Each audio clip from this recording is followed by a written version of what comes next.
The foundation that turned Jared Goff into one of the most efficient quarterbacks in football might be crumbling right in front of our eyes. And the implications of that reality are far more serious than anyone is publicly acknowledging right now.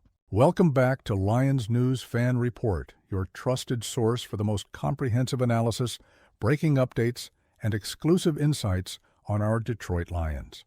I'm bringing you information today that connects several dots the mainstream media hasn't put together yet, and by the end of this video, you're going to understand why the next 6 months could determine whether our franchise quarterback remains in Honolulu blue for the long haul, or whether we're facing a scenario that seemed unthinkable just months ago. Let me lay out exactly what's happening right now with this organization, because understanding the full picture requires looking at multiple pieces simultaneously. The Lions are facing an offensive line crisis that goes far deeper than what's being discussed in press conferences or post-game interviews. Taylor Decker, our left tackle who has been the cornerstone of pass protection for years, has started dropping hints about his future that should have every Lions fan paying extremely close attention. These aren't subtle comments buried in long interviews. These are deliberate signals from a veteran player who knows exactly how his words will be interpreted. When a left tackle who has protected the blind side for a franchise quarterback starts openly discussing retirement possibilities, that's not idle speculation. That's a player preparing the organization and the fan base for a transition that could come sooner rather than later. The timing of Decker's comments is particularly significant because it's forcing the Lions front office to confront a reality they probably hoped they could delay addressing. Right now, looking at the projected free agent market for 2026, the options for replacing an elite left tackle are extremely limited. We're talking about potentially snagging Tyler Linderbaum at center or Rasheed Walker at tackle, but beyond those names, the cupboard is pretty bare. This isn't like previous years where multiple quality offensive linemen were available. The market is thin. The competition for those few available players will be fierce, and the Lions don't have unlimited cap space to throw around. So the organization is being forced to rely heavily on their scouting department and draft room to find solutions. And here's where the situation gets really interesting, because when you start mapping out draft scenarios for how the Lions could rebuild their offensive line, you're essentially acknowledging that the protection Jared Goff has enjoyed during his most successful years in Detroit might not be sustainable moving forward. Think about that for a second. The entire foundation of Goff's resurgence as an elite quarterback has been predicated on having time in the pocket, having protection that allows him to go through progressions, having a line that can create running lanes to keep defenses honest. Looking at the projected roster for next season, Penei Sewell and rookie Tate Ratledge feel like the only sure-thing offensive linemen set to return and start. That's 2 positions out of 5. 2. The uncertainty at the other 3 positions is staggering when you consider we're talking about protecting a quarterback who just had one of the best statistical seasons of his career. The current depth chart featuring Dan Skipper and Giovanni Manu is nowhere near NFL starting quality for a team with Super Bowl aspirations. These are backup players being asked to potentially fill starting roles, and that's a recipe for disaster when you're trying to compete at the highest level. The mock draft scenarios that are being discussed involve using high picks to address the offensive line. We're talking about prospects like Proctor from Alabama, who is ranked as the 3rd best offensive lineman by major draft analysts. He allowed just 1 sack this entire season for the Crimson Tide, plus only 3 quarterback hits and 16 total pressures, according to Pro Football Focus. Those are elite protection numbers. Then there's Pregnon from Oregon, who started every game at left guard for USC in 2024 and didn't allow a single sack at that position. He's ranked between the 2nd and 3rd best interior offensive linemen across various draft profile sites. These are quality prospects, but here's the reality that nobody wants to say out loud. Even the best offensive line prospects need time to develop. Even first-round picks aren't guaranteed to start at an elite level immediately. We could be looking at a season or two where the offensive line protection is significantly worse than what Goff has had during this golden era of Lions football. And that brings us to the uncomfortable question that needs to be asked. How long will Jared Goff be willing to play behind a potentially diminished offensive line before he starts considering whether his future is better served elsewhere? Now, before anyone panics, let me be clear about something. I'm not reporting that Goff has demanded a trade. I'm not saying he's unhappy in Detroit. What I am saying is that we need to think like adults about how professional athletes make career decisions. Goff just turned 30 years old. He's in the prime of his career. He's proven that when he has proper protection and a functional offense around him, he can play at an MVP level. He led this team to the NFC Championship game. He's put up numbers that rank among the best in the entire league. This isn't the struggling quarterback who left the Rams under a cloud of doubt. This is a proven winner who has rediscovered his elite form. But elite quarterbacks also know their careers are finite. They know that getting hit repeatedly, playing behind a porous offensive line, absorbing unnecessary punishment because protection breaks down, that shortens careers and diminishes performance.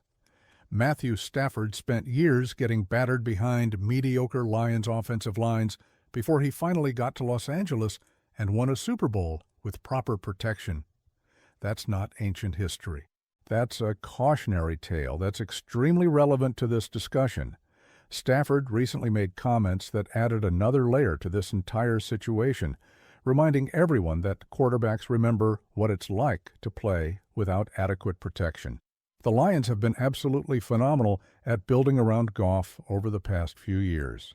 The coaching staff understands his strengths and schemes to maximize them. The offensive weapons are legitimate. The defense has been improved dramatically.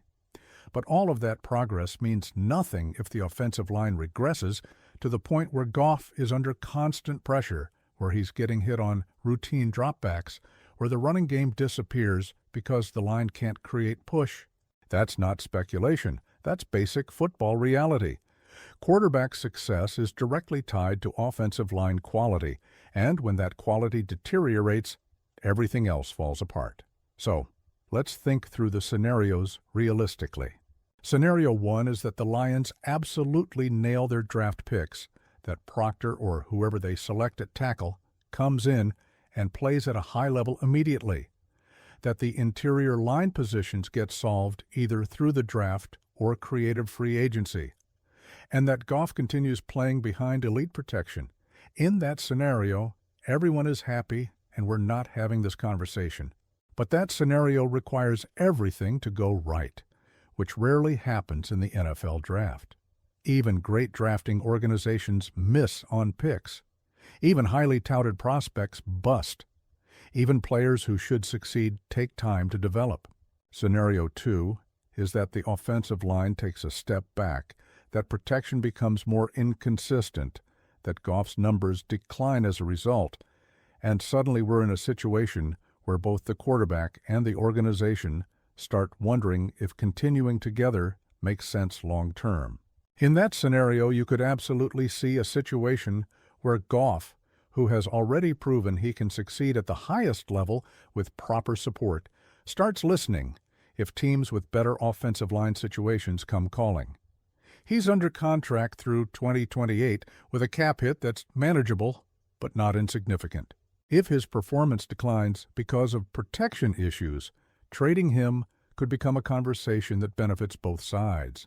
Scenario 3, and this is the one that should worry Lions fans the most, is that Goff plays through a tough season behind a struggling offensive line, takes a beating physically, and then starts making it clear either publicly or privately that he needs the organization to fix the protection or he'll start considering his options. That scenario puts enormous pressure on the front office, potentially forces them into desperate moves, and could accelerate a timeline nobody wants to face. Now, I want to emphasize that I'm still optimistic about the Lions' ability to navigate this situation successfully. This front office has been excellent at roster construction. They've made smart decisions more often than not. They understand that protecting Goff is paramount to the team's success. But I also think we need to be realistic about the challenges ahead. The free agent market isn't offering solutions. The draft is never a guarantee. And time is becoming a factor because Goff isn't getting younger and his championship window is right now.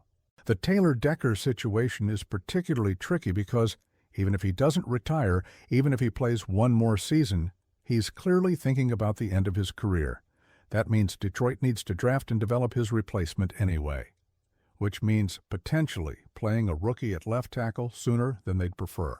The left guard position has been a revolving door of players who haven't impressed. Christian Mahogany, Miles Frazier, Coyote Awasika, Tristan Colon, none of them have seized the job and made it their own. That's concerning because interior pressure is often more disruptive to quarterbacks than edge pressure. The organization doesn't own a third-round pick in 2026 because of the trade-up for Isaac Tesla last year, which further limits their draft capital for addressing multiple positions. Every pick becomes more valuable when you have fewer of them, and every miss becomes more costly. The margin for error is extremely thin when you're trying to simultaneously compete for a championship and rebuild a critical unit like the offensive line. From Goff's perspective, he has to be watching all of this unfold and having conversations with his agent about contingency plans. That's not disloyalty, that's professionalism. Every player in this league understands that teams will move on from them when it suits the organization's interests. So players have to similarly protect their own careers. Goff has already experienced being traded once. He knows what it's like to go from a situation where he wasn't valued to one where he's appreciated and can succeed. If the Lions can't maintain the infrastructure that allows him to succeed, he'd be foolish not to at least consider whether better situations exist elsewhere. Teams around the league are absolutely paying attention to this situation. Drop your thoughts in the comments because I genuinely want to hear how Lions fans are processing this situation. The bottom line is this. The next 6 months are absolutely critical for determining whether Jared Goff finishes his career in Detroit or whether we're facing a scenario where our franchise quarterback ends up somewhere else. The offensive line situation isn't just about blocking schemes and draft picks. It's about whether we can maintain the foundation that's made our recent success possible. I'm still optimistic we can figure it out, but I'm also realistic about the challenges ahead. Make sure you subscribe to Lions News Fan Report if you haven't already, and hit that notification bell so you never miss breaking updates on your Detroit Lions. Share this video with your fellow Lions fans because these are the conversations that matter as we head into the most important offseason in recent franchise history. Until next time, one pride, and let's hope this front office does whatever it takes to keep Jared Goff in Honolulu blue for years to come.